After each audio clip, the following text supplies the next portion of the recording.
to the Young Professionals podcast. You got Luke and Sarge here. Sarge, who are we speaking with today? Today we're speaking with Tim Shallue. Tim Shallue is an architect working for a small architecture firm in Melbourne. Tim studied a Bachelor and Masters of Architecture at Monash University and is a registered architect. During his studies, Tim worked in a few local design firms across educational, commercial and residential projects. Tim currently specialises in sustainable residential design and project management. Tim, welcome to the show. Thanks for having me, Luke and Sarge. How you going, guys? Good, Very thanks, well. mate. Good. I think a great place to start is what an architect actually does day to day. Yeah, sure. So, and my day to day, basically, I have an office job, and most architects would say they have an office job, but it's one where you're not tied to a desk. So there's a lot of variety in my day-to-day tasks, and in normal times, and even at the moment, I'm out of the office a few times a day for meetings with clients, meetings with builders, visiting construction sites, that sort of thing. So, and what do you when you're in the office and on the tools? What are you doing? well, my main tool is a computer. So, yeah, 99% of the work that we do is computer based. There's a bit of hand drawing and that sort of thing in early on in the architectural process when designing. But from then on in, it's all done on computers. The main programs that we use at work are, we kind of use all the standard Adobe suite like Photoshop, Illustrator, InDesign, those for presentations. And then we obviously are on our emails. So important, emails. But then the big one is at our office, we use Revit, which is our architectural documenting program. And for those non-architecturally savvy people listening, what does Revit actually do? Yeah, so to just give you a bit of let's just fly back to the 60s for a bit. Back when everything used to be done on drawing boards and drafting by hand with pencils. Architects used to, draw up technical drawings of buildings just using pencils and rulers. I don't know if they were pencils or pens, but from then on with computers, things have developed a lot. So things moved into 2D drawings on computers, basically just using a mouse to draw lines like you would with a pen. And now computers becoming more powerful. We work in 3D modeling programs now. So the two main ones that are used that I know of are Revit and ArchiCAD. So basically, instead of drawing in 2D, you model everything in 3D. So model your floors, roofs, walls, and detail up that model to produce your technical drawings. So you're really bringing what the client has asked you to, design to life. And it sounds like being a client of an architect these days would be a lot more graphic, obviously, but you can probably see your idea come to life a lot more given the use of technology these days. Yeah, exactly right. So we literally, you wouldn't have to use your imagination as much, we say. We literally, model up the entire building and you can kind of fly around and see any angle that you want, really. That's awesome. And so with that, like you're obviously in a client-facing role and someone comes to you for, hey, I want to build my house, I want to build an office, can you design this up for me? What does that process look like? And you're obviously a relatively more junior person at where you're working at the moment. What is the client engagement process for an architect, and then where are you involved in that process as a relatively junior player in the team? It's funny you say that because I'm in a small business at the moment. So when I started about 5 years ago, it was just my boss and I was the first employee. So basically since then, Second in charge, mate. Yeah, exactly. Well, that's dangerous. Toot my own horn, but no, the company's grown a bit over since then. So now we've got 5 employees. So, I mean, starting out 5 years ago, I knew a bit from uni and had a few documenting jobs and that sort of thing while I was at uni, but wasn't so much client facing. It was more sitting next to my boss and learning by being a sponge and just listening to his phone calls and hearing him in client meetings and going to all the meetings, but just absorbing everything. And over the years, I've kind of just built up that knowledge and incrementally taken part in each meeting, and now at the point where can basically run projects from start to finish and check in with my boss here and there.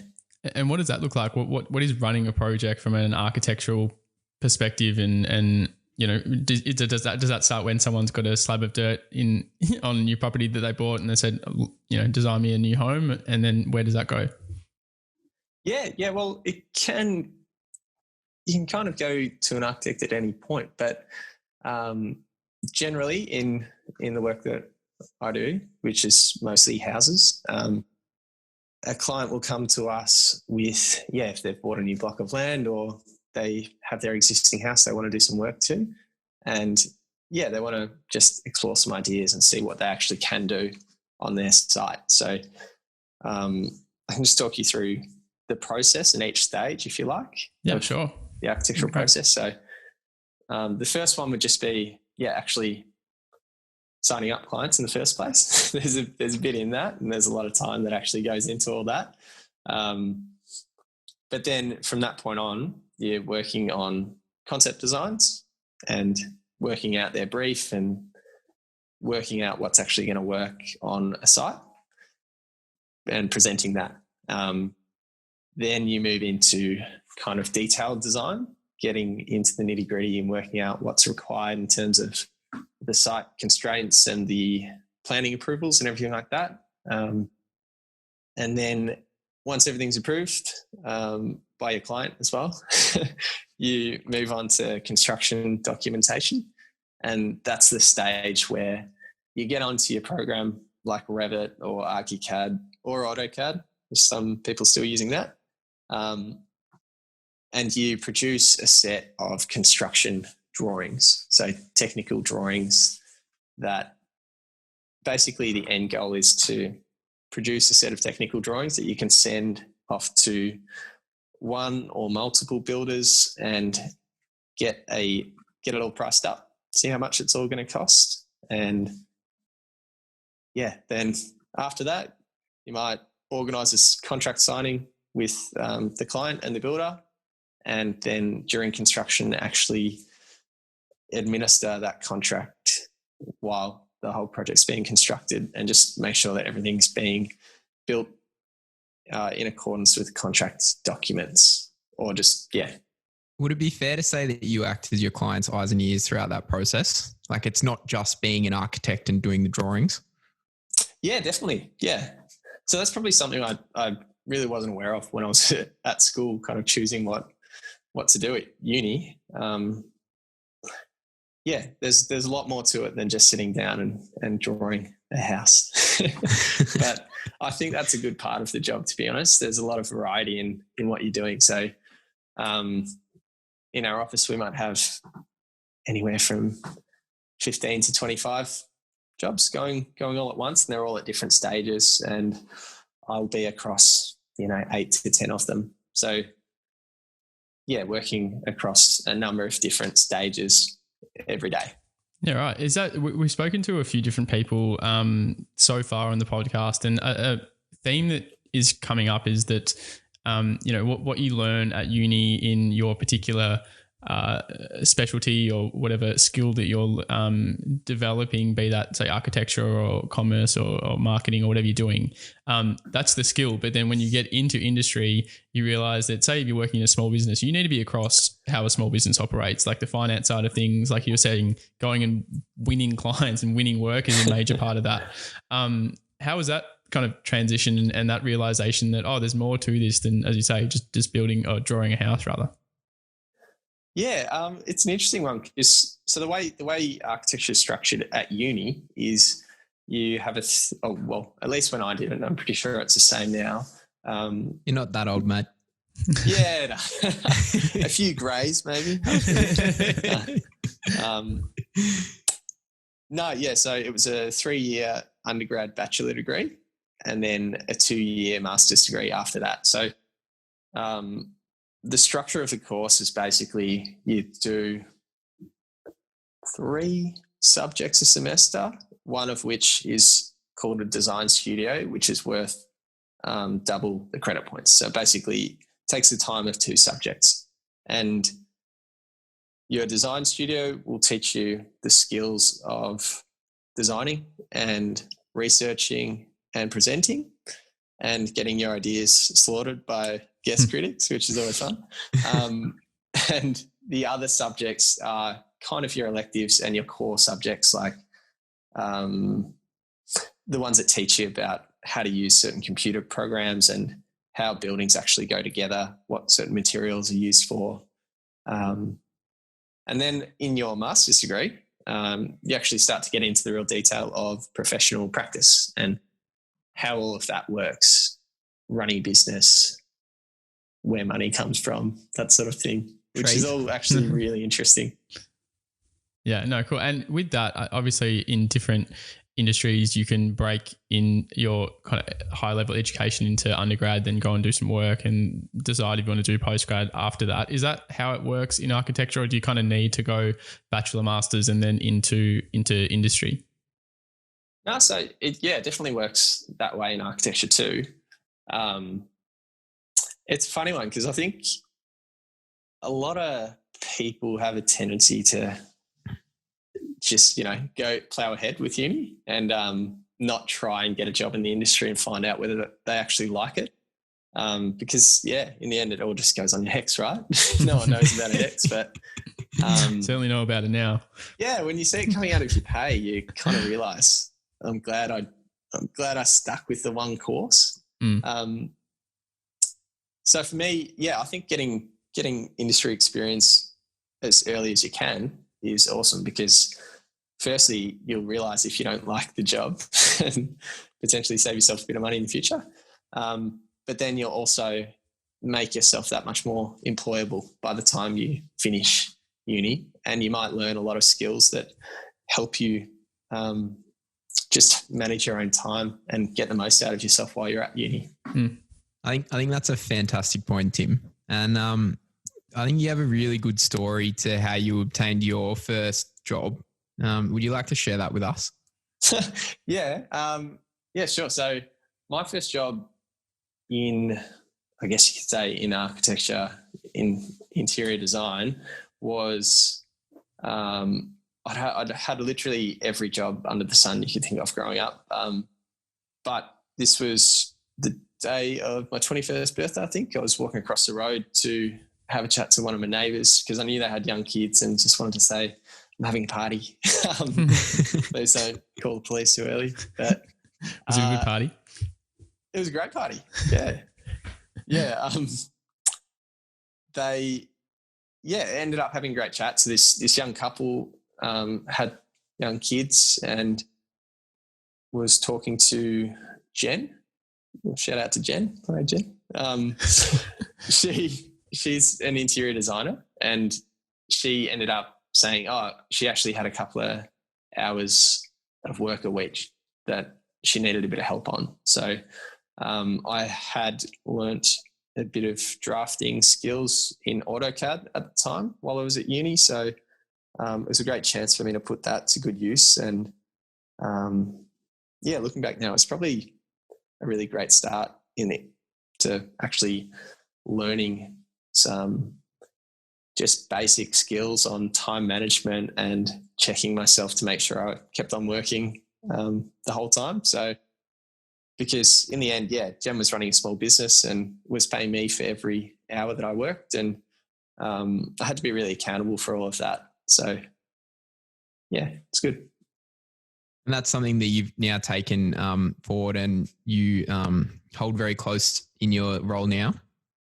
Yeah, absolutely. I think it's always important just to know that's kind of the good part about working in a small business at the moment, is that I get a lot of exposure to that side of thing, can see the financial side of the business and how it's all working.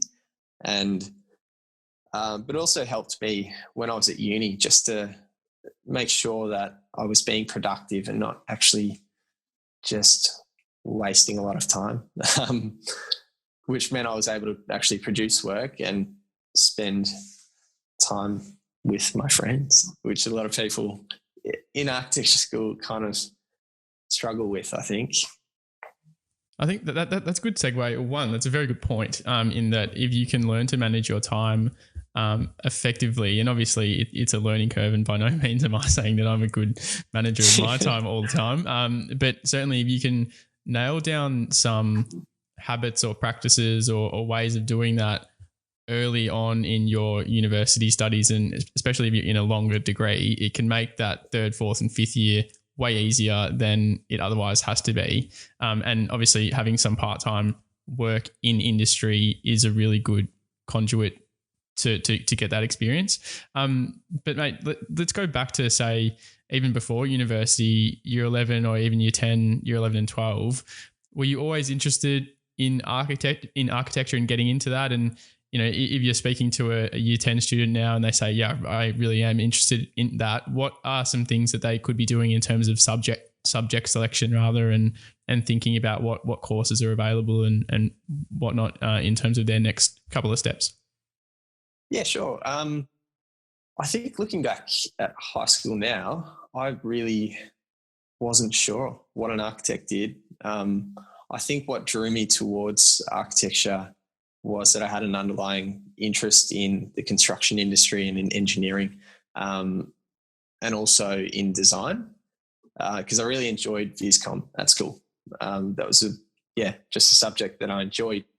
So wanted to have a kind of professional job where I got to delve into a bit of detail and use a bit of maths and understand a bit of physics, but also have that kind of creative outlet while I was at work. And luckily, architecture turned out to give me that.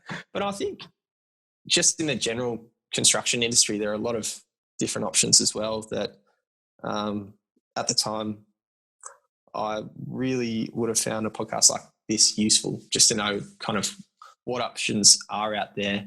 Because, I mean, everyone's heard of an architect, but there are so many other jobs in the construction industry that I certainly hadn't heard of when I was at school. So there are, and it'd be good just to Google these ones and see what people do, because my partner's a town planner and she loves that job. So there's town planners at council, town planners in government and in private as well.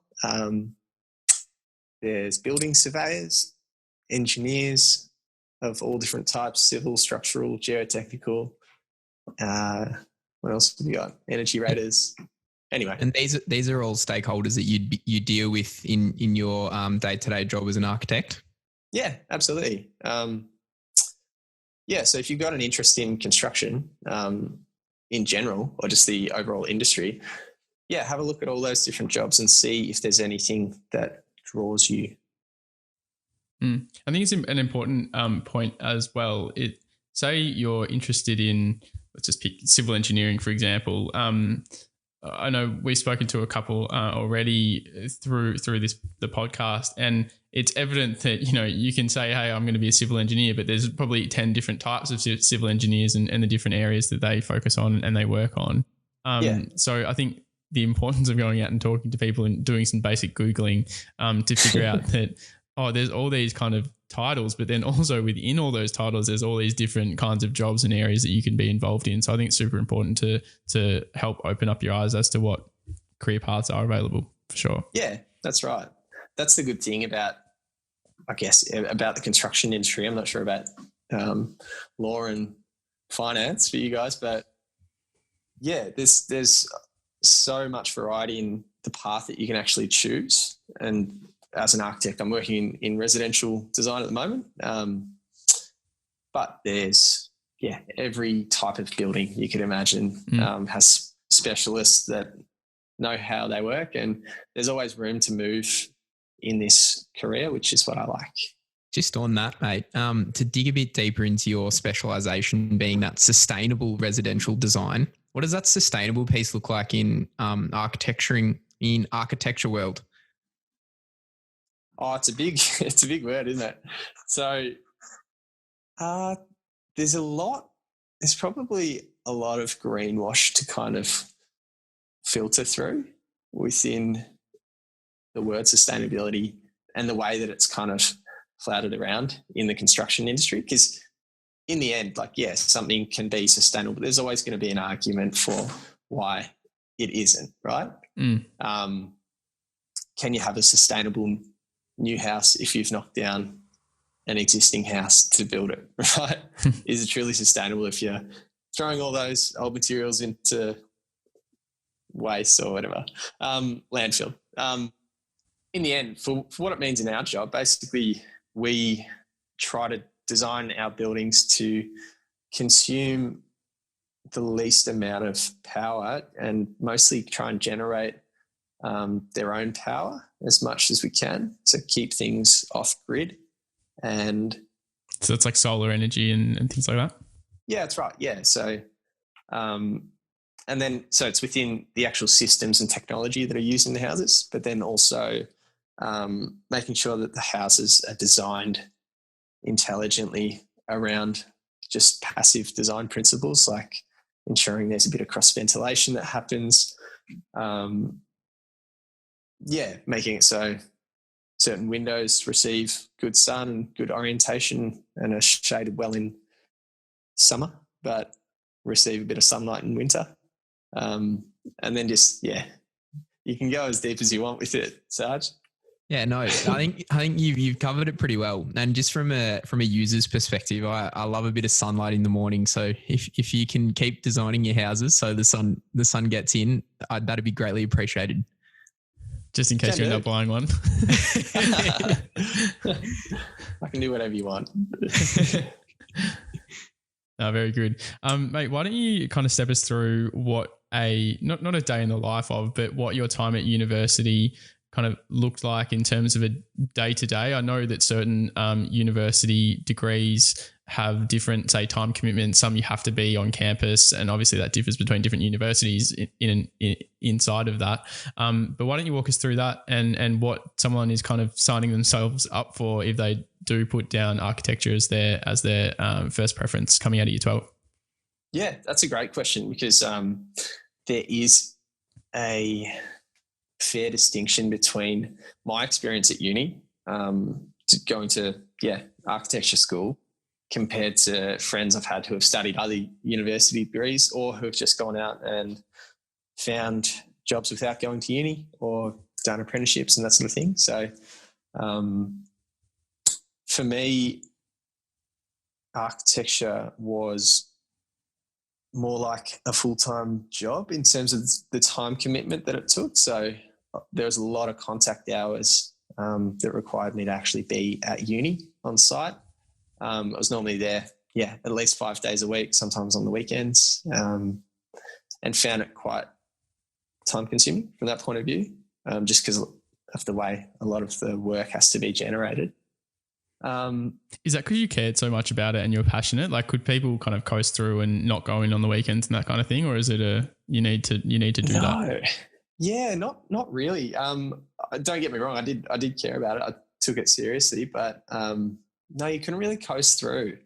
There was literally, I can't remember the actual number of contact hours, but say for your design studio, which you had twice a week, they could go for, it's scheduled to go for 4 hours, would normally go for like 6 or 8. Wow. So there's 2 full days, and then you've got your other 2 subjects as well. And part-time work and whatever else you're trying to hold down as well.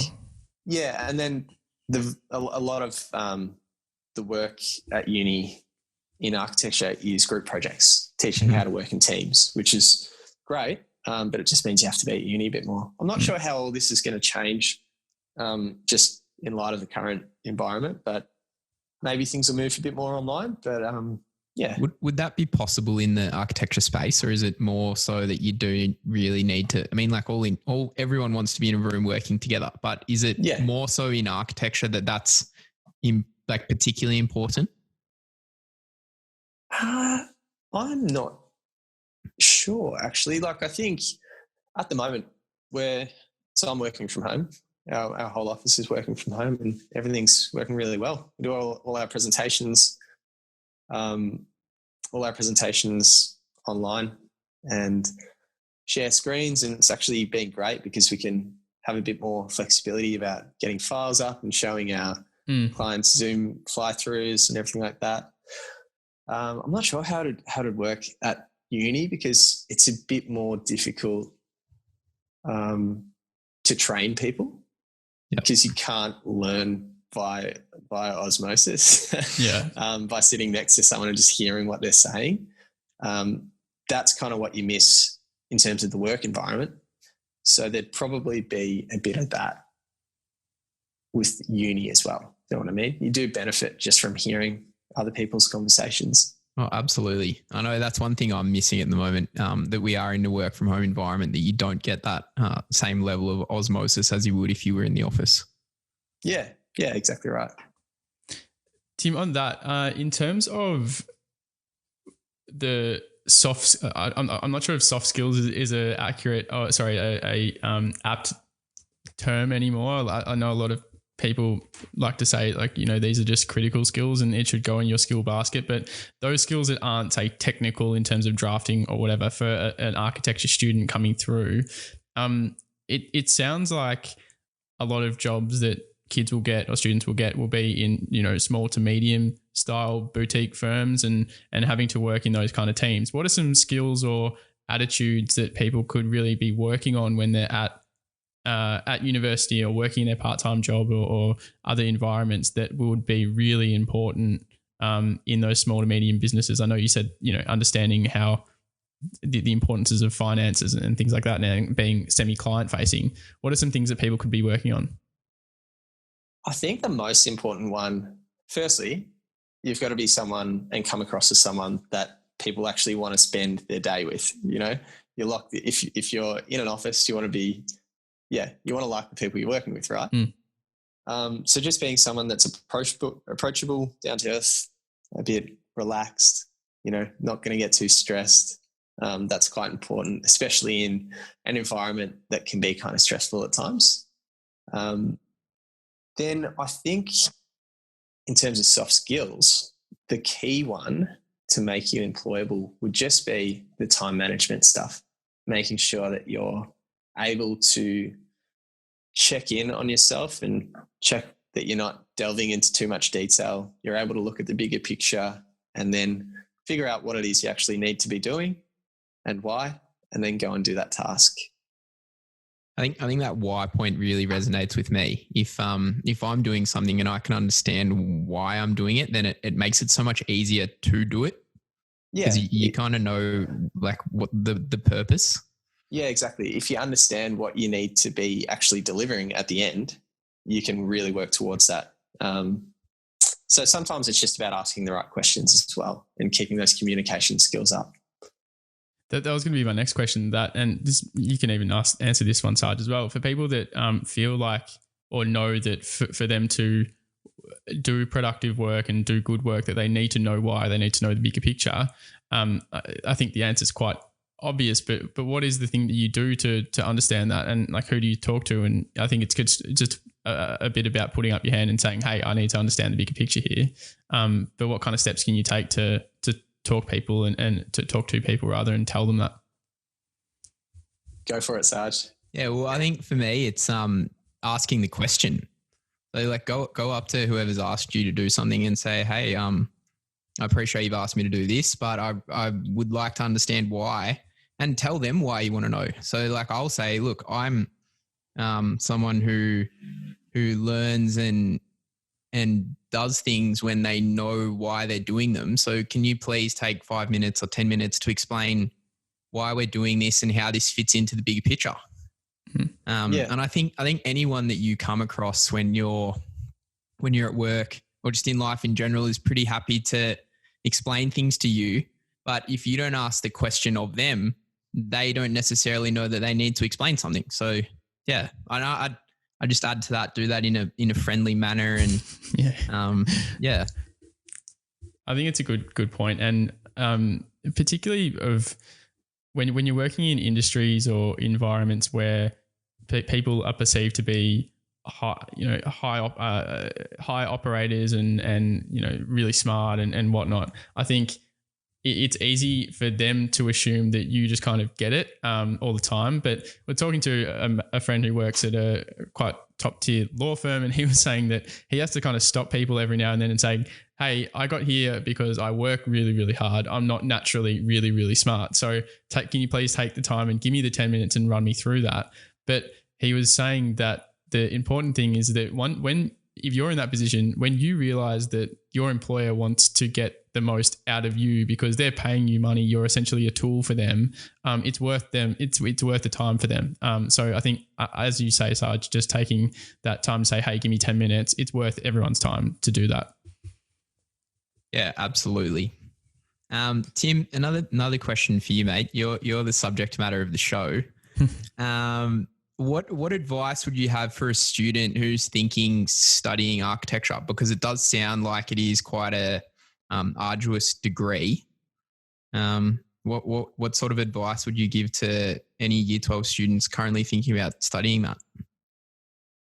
I think just the fact if they're listening to this podcast is a great thing in the first place. Just because you want to know what you're getting into. It's not so much an arduous degree like a lot of people do it. It's not that difficult. You just need to commit the time and manage your time. And I was still able to, do a lot of traveling while I was at uni, and actually, got a lot of that travel I wouldn't have been able to do if I wasn't doing architecture at uni. There are a lot of like government grants and that sort of thing that I managed to get a hold of, like by selecting certain subjects that enabled me to go with those subjects overseas. So that was travel that I otherwise wouldn't have been able to do. I think if you're comfortable with spending a bit of time at uni and wanting to work towards, it's a great, personally, I'm happy with the job I'm in at the moment and where I'm at. Like, I don't know of many other office jobs where you get a good mix of the creativity and the practicality side of things. No, that's good. And I guess some question or some quick questions rather to wrap up on in terms of more esoteric things. What are some experiences that you've learnt, non-architecture related experiences during your time, say since finishing school until now, that have had a big impact on your perspective on what's important in terms of might be attitude or going out and experiencing different things? Like, do any particular things come to mind that you think people should also keep at front of mind when they're going through their undergrad, be that travel or things like that? Yeah, so travel's definitely one, but I think one that's kind of more just related to the construction industry. I did a lot of labouring when I was had a bricklayer lived down the street and used to labour with him when he got busy over summer. So that was a great chance to just get onto building sites and see how things actually go together and how things work, and just see the expertise that a lot of these trades people have. And that's something that kind of carried through with my work at the moment, and it has been really valuable in that you kind of understand what you're good at and what other people are good at, and try not to tell people how to do their jobs, which is, really important, I think, in this industry. 100%. I've noticed the exact same thing at work too, in that you might have an idea about something and you might have a little bit of an understanding, and you do work with other teams. When you work with those other teams, You're not that team. Like that's not your subject matter. Yeah. So you need to like know a little bit to be not know enough to be dangerous, but know that they're the experts and that when it comes to that they're the ones running that show. Yeah, you get the best out of people, I think, when you communicate that with them enough to use their skills to do what they're good at, right? Like tell someone what you want to achieve in the end and work with them to achieve that. Oh, I think that's the fantastic advice and really well said, Tim. Well, thanks, mate. No, and on that, I think that's a really good place to finish up. And some, as Sarge said, good advice for anyone getting into any industry really is know your place, get good at what you're doing, but then also appreciate that there's other players in the team and they're all really good at what they're doing too. So work as a team to do whatever you're doing. I've just got a tip for anyone studying, wanting to make themselves a bit more employable or upskill. What's your hot tip, Tim? Timmy's tip. Number one, Tim's hot tip is to get onto YouTube and just try and teach yourself a bit of one of those two programs, Revit and ArchiCAD. Those are the two that anyone who's going to want to give you a job wants you to know those programs. And there are heaps of free tutorials on YouTube. And as a student, you can download the programs with a free student license and just get into it, see how they work. I think it's super important. Yeah, awesome. And on that as well, like I know that for any real discipline, you can upskill and like there's all websites, Udemy and Skillshare and all that kind of stuff, and you can get courses for $10 to learn Photoshop or learn AutoCAD or whatever. And obviously the free ones, like Tim said. But I think that's a great bit of advice. So thanks for that, mate. But let's wrap it there. Really appreciate the time, Tim. Really good to hear about what an architect does and where that fits into the construction industry, and what it's like to really go through the uni education and get into industry. So really appreciate your time.